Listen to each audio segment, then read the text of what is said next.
Continuamos en Por Decreto, son las 23:33 de la noche y en esta lógica de abrir nuevos espacios, nuevos segmentos, tenemos el decreto deportivo, el decreto olímpico en esta coyuntura y para eso nos acompaña Santiago Duque de Arce. Hola Santi. Buenas noches, Lucas. Bueno, por decreto olímpico podemos... Por decreto olímpico. Por decreto olímpico estos días, esta sección de Al Arco que vamos a empezar a charlar, a empezar a armarla también a partir de lo que va sucediendo. Una semana plagada de Juegos Olímpicos. No sé cómo lo vienen viendo también. Vibrante, por ¿no? ponerle un nombre. Está media alicaída la delegación argentina. Sí, acaban de perder las chicas del vóley. Perdieron también. Bueno, pero el vóley es entendible porque era la primera participación de Argentina en la historia del vóley femenino. Es entendible, es la primera experiencia, como tantos otros deportistas y atletas argentinos, ¿no? Pero el boxeo quedó fuera el fútbol. Pero perdieron las leonas. Yo que no me dejaron pasar. Pero tírenme una buena, qué partidazo nos jugamos ayer. ¿En qué competías vos? En... Lanzamiento de chata. Sí. Mirá. Pesca de chata. Pesca de chata. Che, no, bueno, sí, pero ayer el partido de básquet que jugó lo que queda de la generación dorada, porque hoy escuchaba a Luis Escola que decía que ellos tienen como ya un trauma con eso de que siempre lo nombren como generación dorada, porque ya no son ese equipo que fueron, son 4 nada más lo que quedan. Pero bueno, yo lo vengo viviendo bien, consumiendo bastante deporte. Y bueno, no sé, ahora ya no hay nada, ¿no? Ya no queda más nada de natación, se está cerrando. El sábado, hablando de básquet, el sábado frente a Brasil va a estar lindo. De los puntos altos del deporte argentino seguramente choque contra Brasil. Bueno, pero mañana juega. Mañana no juega el básquet contra Lituania. Mañana juega, es el partido más difícil de la zona junto con España. Lituania que perdió hoy por 10 contra Estados Unidos, le hizo un buen partido. Sí, hasta el final lo tuvo. Vamos a hablar de un par de datos de color, si se quiere. A ver, me gusta. De Juegos Olímpicos. Por un lado, recordar, edición 31, 200 países, más de 11.000 atletas, récord en los Juegos Olímpicos.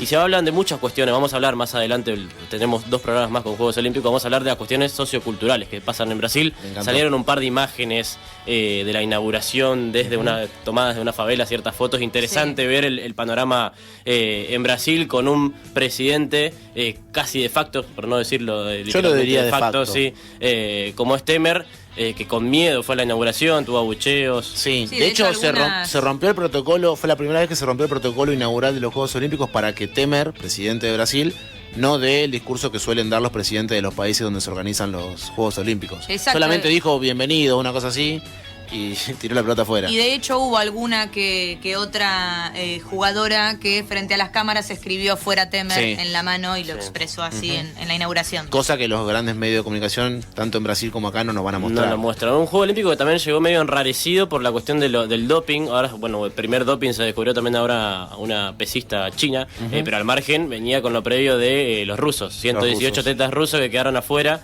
¿Estaban todos dopados?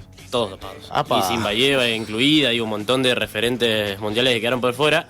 Y todo un tema para la delegación rusa. Muchos deportistas, esto también nombrarlo, que están bajo bandera olímpica, que se llama, son deportistas o refugiados o que el país, en estos casos los excluye, no acepta la federación y compiten bajo bandera olímpica, como bajo bandera de los Juegos Olímpicos. Mirá.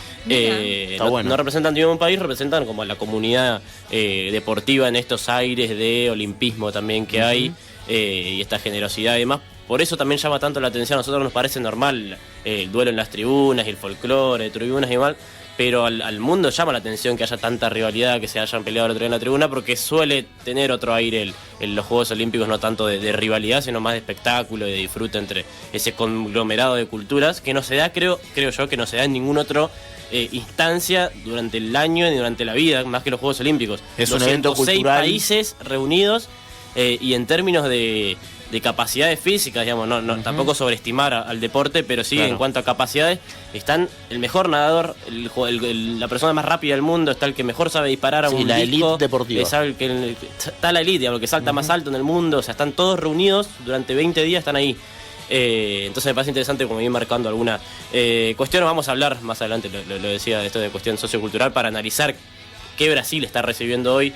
Se estima que Brasil invirtió, según el gobierno, un gobierno que hace 7 años sabe que, un estado, perdón, que hace 7 años sabe que va a realizar con Lula, ganó la licitación de los Juegos Olímpicos tanto como del Mundial, 12.000 millones de dólares le costó al Estado de Brasil realizar los Juegos Olímpicos. Una locura. Una locura en términos de plata, lejos de lo que fue Londres, que fue el pico más alto de gasto, que fue 26.000 millones de dólares, por encima también del promedio que se suele gastar dentro de un Juego Olímpico. Y algunas cuestiones interesantes también que aparecen, vimos por redes sociales esta foto que se sacaron las dos deportistas, una de Corea del Norte y Corea del Sur, cosas que pasan solo en los Juegos Olímpicos.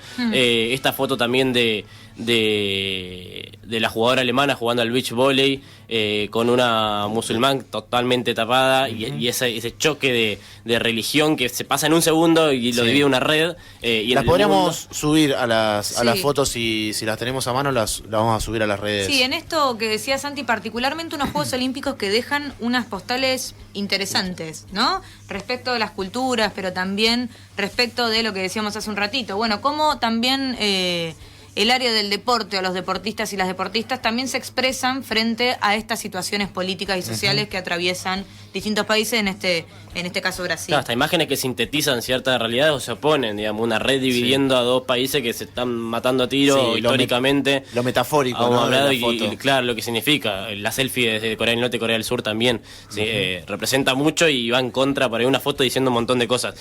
Bueno, mucho se puede hablar de esas cuestiones. Descontracturando un poco, quería contar. A ver. Descontracturando y yendo para atrás. Vamos a hablar de ciertos hechos puntuales. Vamos a empezar desde el comienzo de los Juegos Olímpicos. Allá 1894, primera edición en Atenas. Nos vamos a ir hasta San Luis 1904. Porque hoy nos parece normal que haya deportistas que se respeten, de que haya buen trato. Esa es la época de Pierre de Coubertin. Del Barón de Coubertin. Exactamente. Que incluso no asistió a San Luis 1904 porque... Estaba juntando Pokémones. Porque no estaba juntando Pokémones. Si usted en su casa tiene cara de no entiende un carajo, no se preocupe, yo tampoco. 1904, San Luis. Primeros Juegos Olímpicos de la modernidad. Te sigo. El Barón de Coubertin, uno de los fundadores, si no el fundador de los Juegos Olímpicos modernos. Saint Louis, Estados Unidos. San Luis, San Luis sería. Claro, no es señora, no es San Luis, no es la provincia. No. Estaba Rodríguez Sá, estaba. Acá me muero, me caigo de culo. Me robaron el manual de historia, dijo Rodríguez Sá. San Luis. ¿Y por qué no fue el Barón de Coubertin? Porque a los Juegos Olímpicos se lo llamó la Feria Antropológica. Hoy se habla del respeto a todos, pero por entonces competía en general o en su mayoría solo representantes de Estados Unidos. ¿Qué pasó? Por primera vez hubo inmigrantes extranjeros compitiendo. Hubo chinos, hubo moros, hubo sirios, hubo aborígenes africanos y americanos, hubo filipinos. Los estadounidenses no se le ocurrió otra cosa que crear como un juego olímpico paralelo para extranjeros, cuasi exposición de extranjeros. Lo que pasaba hace poco acá en el Museo de Ciencias Naturales, que estaban expuestos restos de aborígenes. Bueno, algo así pasó. Por ejemplo, a los maratonistas africanos se les hacía vestir con plumas. Antes de la carrera se les vestía con plumas. Como indios, para representar a los zulúes, en contra de su voluntad, claramente. Y hay un par de anécdotas muy graciosas que terminaron pasando justamente en 1904, un Juego Olímpico que duró 6 meses, del 1 de julio al 23 de noviembre. El primer semestre. Un poquito más. Segundo semestre fue. El segundo semestre. Casi segundo semestre, a diferencia de los 20 días. Se llamó Anthropological Days, esos días donde casi que se ridiculizó a la raza extranjera, así lo decían. La raza extranjera viene a estar presente, tiene su propio Juego Olímpico, casi que le daban un beneficio, pero a la vez lo exponían. Y hay un par de datos curiosos. Por ejemplo, Len Tau es el africano, está testimoniado, hay fotos, también registros de Len Tau, de un africano que corre con plumas, en el medio un montón de trampas, situaciones curiosas, de un americano que le gana, un norteamericano que le gana yendo en auto, en un Ford, le pasa por al lado, termina ganando. Y muy graciosa la historia de un cubano, no sé si usted tuvo la posibilidad de visitar Cuba, conocido por La Habana, el señor Félix Andarín Carvajal. Muy conocido en La Habana, dice que corría de lado a lado, se entrenaba, llevaba correo. Suelen ser buenos los cubanos en atletismo, ¿no? En carreras de velocidad. El tema es que lo invitan, en 1904 lo invitan a ir. Yendo hacia San Luis, se queda sin plata, dicen por timba, mujeres, alcohol, se queda sin plata. Patinó. Se queda a 1100 kilómetros, que lo termina haciendo a dedo. Esto tiene una autobiografía. Lo termina haciendo a dedo y a pie. Llega hasta hasta San Luis sin plata, sin remera, sin zapatilla. En patas y en lo remera. alojan unos pesistas. Lo alojan unos pesistas. A Andarín, un personaje casi mitológico que quedó en la cultura cubana. Este Andarín que gastó todos sus ahorros, y lo que termina pasando el día que en la carrera, iba primero en la carrera, y es conocida, y él lo termina asumiendo al final de la carrera, es que iba por la carrera, le agarró hambre, vio un manzano, se agarró manzanas en el medio de la carrera cuando iba primero, estaban podridas, se intoxicó, tuvo que quedarse al costado del camino, y terminó llegando cuarto en la carrera. Dice que en el medio también donde iba primero, le soltaron un perro rabioso, así lo describe él, los norteamericanos. Bizarro.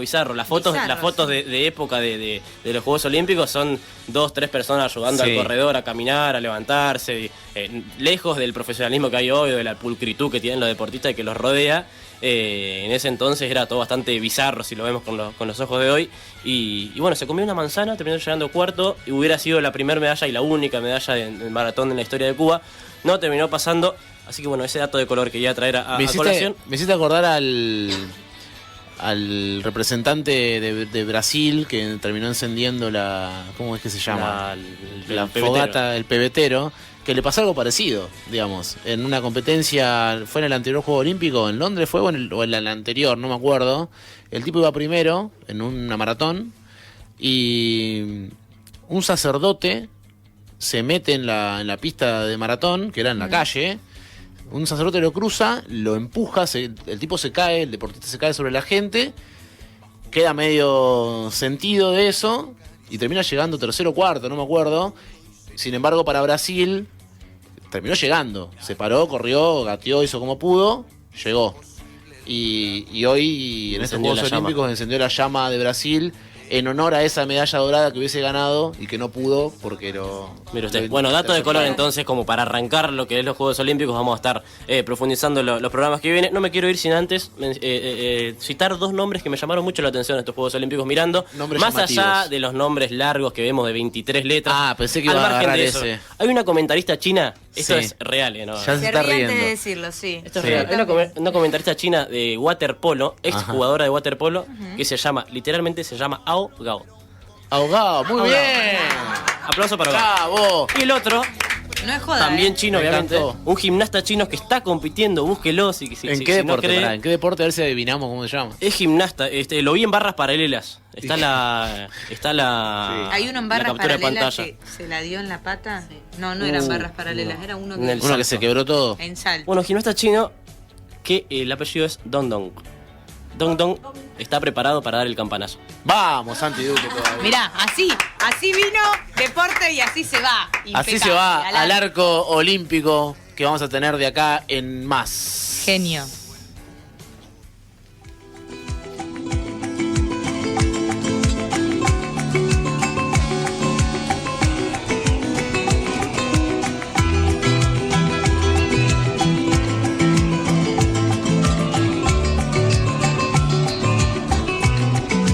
Si yo fuera Maradona, viviría como él. Si yo fuera Maradona, frente a cualquier portería. Si yo fuera Maradona, nunca me equivocaría. Si yo fuera Maradona, perdido en cualquier lugar. La vida es una tómbola, de noche y de día.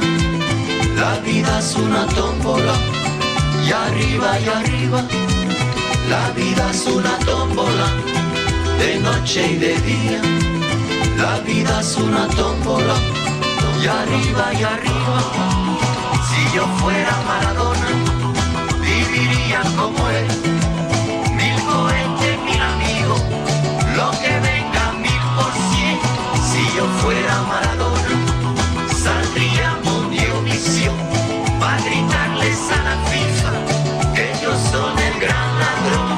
La vida es una tómbola, de noche y de día. La vida es una tómbola, y arriba,